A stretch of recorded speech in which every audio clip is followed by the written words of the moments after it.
Γεια σας και καλώς ήρθατε σε ένα ακόμη βίντεο Survivor. Φίλες και φίλοι μου, σε αυτό το βίντεο θα μιλήσουμε για τη δεύτερη ασυλία. Καλή εβδομάδα σε όλους. Δευτέρα λοιπόν, 26 Πρώτου, επιβεβαιώθηκε το spoiler που σας είχα δώσει ότι κερδίζουν οι Αθηναίοι την πρώτη ασυλία. Είδαμε ένα ανατρεπτικό επεισόδιο, όχι όμως τόσο όσο το φανταζόμασταν, η αλήθεια είναι. Δεν ήταν τόσο μεγάλο σοκ, ούτε τόσο μεγάλη ταινία επιστημονικής φαντασίας που ακούσαμε τον Γκούρτοβικ να λέει «Οκ, εντάξει». Καλό ήταν και αύριο ένα πολύ ενδιαφέρον λοιπόν επεισόδιο, αύριο δηλαδή σήμερα, γιατί το βίντεο αυτή τη στιγμή είναι 12.30 ώρα το βράδυ που σας το ηχογραφώ. Πολύ ωραίο επεισόδιο. Έχουμε να πούμε κατά τη διάρκεια της ημέρας πάρα πολλά. Έχουμε να σας δώσω πολλά spoiler, αλλά έχουμε να πούμε και πολλά σχόλια. Πολλές παρατηρήσεις, πολλές επισημάνσεις.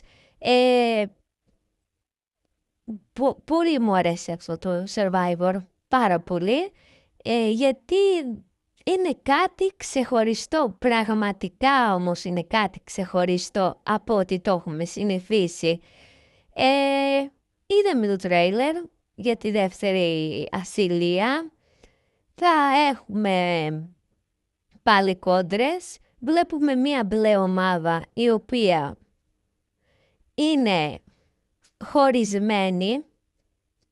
Μπορώ να πω ότι κοιτάνε το καλό της ομάδας οι επαρχιώτες. Θέλουν να φύγουν τα βαρύδια και θέλουν να υπακούν οι παίκτες. Είναι 1, 2, 3 οι οποίοι κάνουν κομμάντο και δεν θα πω μόνο το Σιφάκι, είναι και άλλοι από κοντά και θέλουν το καλό της ομάδας.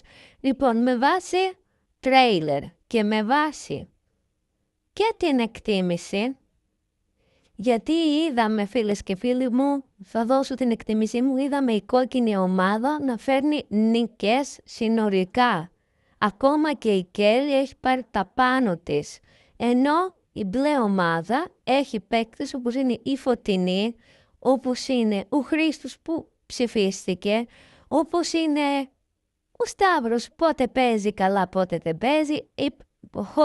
Χωλένουν οι μπλε, φίλες και φίλοι μου. Οπότε, κατά την εκτίμησή μου, δεν είναι ούτε πρώτες πληροφορίες, ούτε τίποτα. Εγώ θα σας πω ότι προβλέπω, μπορεί να πέσω και έξω, αν αλλάξει κάτι θα σας κάνω βίντεο, να σας επανορθώσω.